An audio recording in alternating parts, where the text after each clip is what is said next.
Arknights Endfield. A great video game, but a bad gacha game. That's right, let me repeat.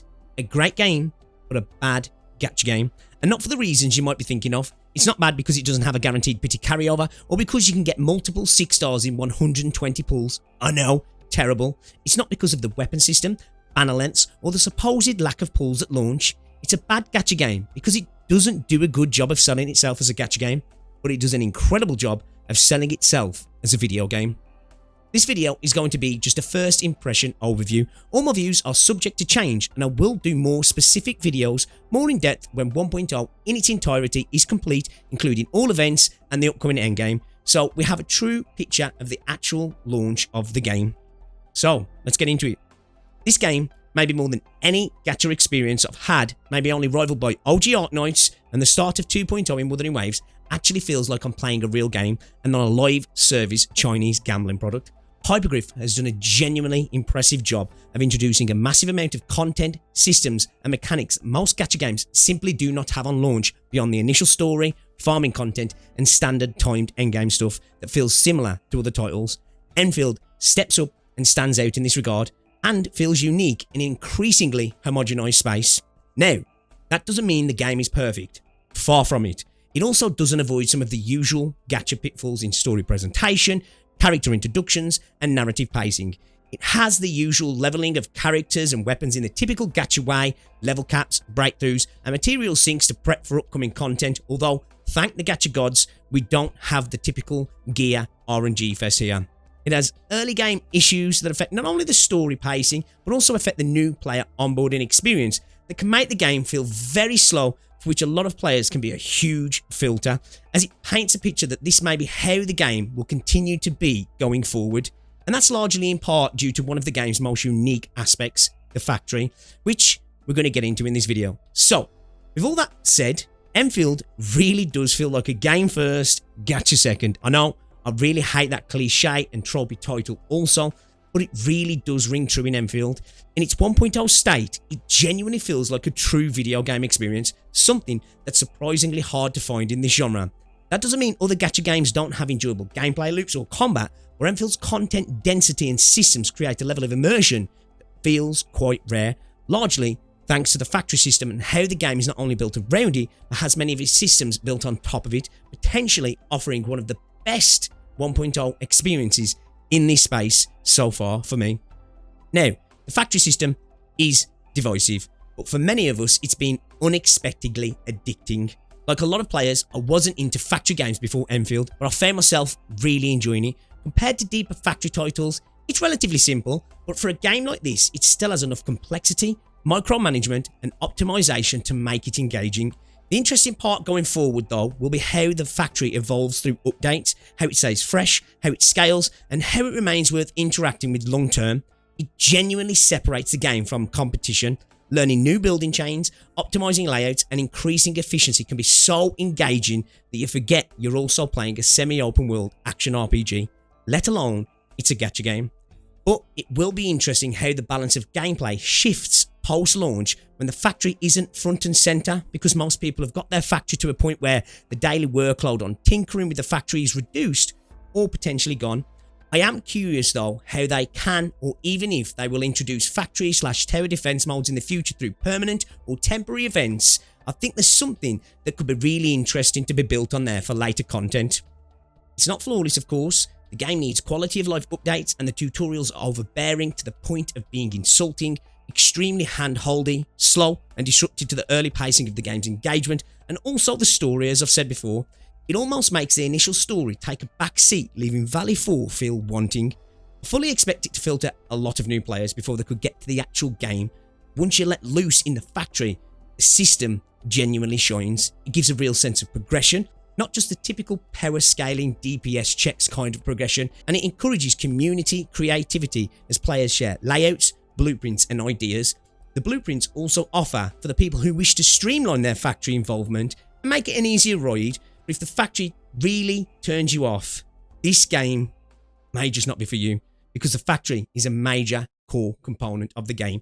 Let me repeat, it's a major core component of the game, and if that is not for you, then this game probably won't be either. And not just the factory, potentially for a myriad of other reasons also, you might not be into it. And you know what? That's okay. Actually, it's good. Every game does not need to cater to the same audience, even though there is crossover. It does enough to separate itself from its contemporaries, and it's wholly refreshing. Outside the factory, combat is easy to pick up, but has subtle complexity and depth for players who want to engage with team building and synergies. I'd love to see future operators expand on the current baseline with more team building options. I'll also continue to be the advocate for some form of Final Fantasy XII Gambit system, because I believe that could just elevate combat drastically, add in whole new layers of strategic elements to the game. I'm here for it, and I'm going to keep singing about it. I know. Though, the more I play, the more I wonder if losing the slowdown system was a mistake. Though, as someone who never played the tech test, I can't judge firsthand. The consensus seems to be that the game is better off, though, without it now. So maybe I'm imagining it to be something it never was. Character kits, for the most part, are fun and engaging, but I do think some kits feel a little counterintuitive to the units it seems like they should be paired with. This could just be a launch roster issue that, with new ways of units, helps feel better in the future. I just hope some of that is done via 5 and 4-star units. I hope we don't see holes only filled by premium units in the future. But if Arknights is anything to go by, I think we may be good on that front. Enemy design starts out as standard gacha cannon fodder, which is fine, but can lead to combat seeming like it's less interesting than it is, and can make people think combat is nothing more than hold basic attack, smash skills in any order kind of affair. And I do appreciate it when games encourage people to learn mechanics right out of the gate or be punished, but this is expected since it's a gacha game and it already does have multiple potential filters. I think if combat started off too unforgiving, it may filter even more people. Speaking of combat depth, I would like to see deeper mechanics and even stage mechanics in harder content and bosses. One of Arknights' biggest strengths was its stage mechanics, making each chapter and event feel unique. Give me obstacles to overcome or use to my advantage when fighting enemies in instant stages.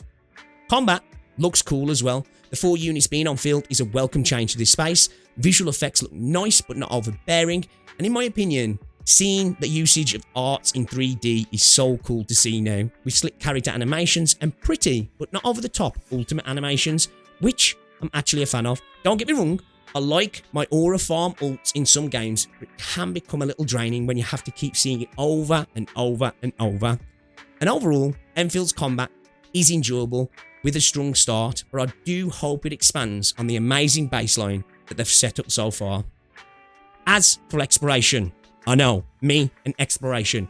It's something I cared about in open and semi-open world games, because obviously, if it's unfun or undesirable, why even bother making it an open world game at that point? Just make it a linear experience. But I'm happy to say, Enfield nails it. The balance between friction, utility, and reward feels great. Movement is grounded, but intentional, making verticality and map utility genuinely fun to engage in. Exploration rewards matter, items, materials, factory resources, and a surprising amount of gacha currency. A lot of people dislike exploration because they only care about max currency efficiency, which I get, but I've never felt pressured to pull beyond New Horizons and the standard banner so far. OG Arknights players know this format well. Plenty of viable, non-limited units, niches, low rarity clears, and creative team comps, and hopefully we get that going forward in Arknights Endfield. We'll have to wait and see if Endfield develops the same variety. For now, plenty of 4-star and 5-star units are viable, and the best 6-star at launch, arguably being Gardelia, gifted for free, including a signature weapon, says a lot. Now, for the gacha. I'm not diving into the systems discourse again. Personally, I like it more than Hoyoverse or Wuthering Waves. I'd rather have more units and weapons for fewer pulls than guaranteed pity carryover. The Arsenal ticket system is great, and the 4% weapon rate is insanely underrated. Dupes aren't essential so far, which is a relief. My only request, please don't lock massive power spikes behind dupes in future, please, Hypergryph. Now, pull income. Math has been flying around from 393 pulls in total in 1.0, with 241 potential limited, to people showing their secure guarantees within a few days. Pull income seems doable if you actually play the game, though early on it does feel slow, partly due to the factory tutorial pacing, story slowdown, and the task-based currency. The real test will be post-launch economy once events and endgame are fully online. I'll revisit this later because gacha economy matters for both free-to-play and spenders, but as of now, it seems there are more than enough limited pulls to secure a banner unit of your choice, but it does require engaging with the game's other systems than just the main story and logging in. I know, shock horror, a game that wants you to play it. Standard pulls also carry much more weight in Enfield, so extra standard pulls are always welcome to use as a route for building up Arsenal tickets. Enfield also exposed something quite funny in the gacha community. Many players claim they want good games with good gacha systems, but it turns out a lot of them just want a gacha system that feeds impulsive gambling with a game attached to it. People say they want real games, but when one shows up, they don't actually want to play it. They want to speedrun currency and skip the game part entirely. If Enfield's up having a bad economy, power creep or style metas, I'll criticise it like anyone else, but for now, I'm giving it time, and it kinda seems fine. I am a little biased though, as for now, I'm skipping launch banners anyway, as I'm waiting for a juicy 6-star Electro unit to slot into my Avwena, Ardelia, Perlica Arknight team, so somebody's getting moved out. We'll see who, depending on what the unit's kit's like, so I'm kind of comfortable stacking pulls and tickets as I play. Now, about the story. The pacing gets dragged down early by tutorial overload and system introductions. As someone relatively new to OG Arknights but caught up through to chapter 13 and I'm currently playing Long Trail, the beginning of Enfield's story is drastically weaker. Comparing it to Arknights is a little unfair, but I feel necessary. Honestly, Arknights has one of the best stories in Gacha, arguably even going beyond Gacha, with incredible writing, world building and lore. The visual novel format does give it the scope and depth that a 3D semi-open world title simply can't replicate. Even so, Enfield's early story feels flat, the Landbreakers are uninteresting, the initial hook lacks impact, and Reunion remains one of the best opening antagonist groups in Gacha. Arknights thrives in moral greyness. Enfield loses a bit of that in the early game, though there's potential, and I do hope for that going forward. My biggest concern isn't the story heating up though, it's the administrator. So far, they're the typical semi-mute Gacha protagonist with little personality, and I worry they'll become a Rover 2.0, a self-insert Mary Sue designed for waifu collectors with no real character development beyond they're awesome, so you like them. Having one side of dialogue constantly mute hurts story scenes and chemistry. I hope Enfield gives them more actual dialogue and involvement, and also gives us arcs where they aren't present at all, similar to Arknights, letting other characters shine. And can we tone down the Enmin glazing as well? I know it appeals to the mainstream Wira crowd specifically, but it hurts storytelling. Voice acting is actually great in most instances.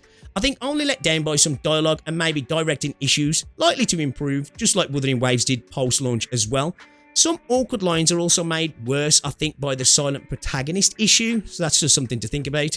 Music and sound, they're phenomenal. It's Hypergryph. If you know, you know, and I'm excited to see what's coming in the future in regards to music. Visually, it's arguably the best looking gacha game to date, right? Character designs are gorgeous and a high fidelity with insane detail in the outfits, the models, and their expressions. And even the NPCs are getting that sort of love as well, so that's awesome to see.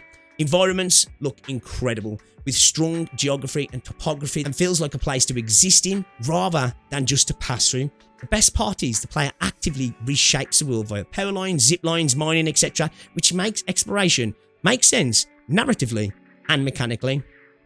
Reduced movement utility is a blessing in my opinion.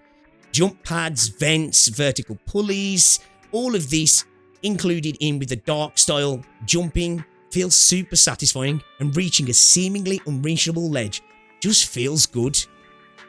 Regarding the UI, it's clean, it's functional.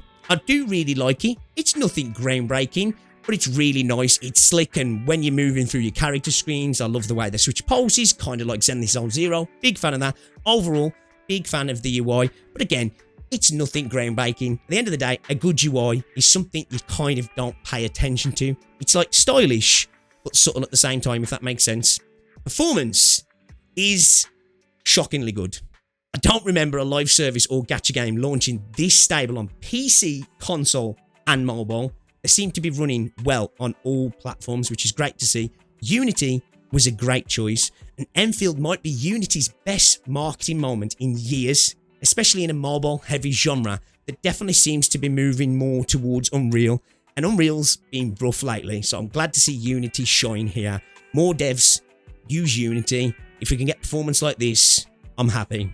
All in all, Endfield has been my favourite and most enjoyable 1.0 launch in any gacha I've played.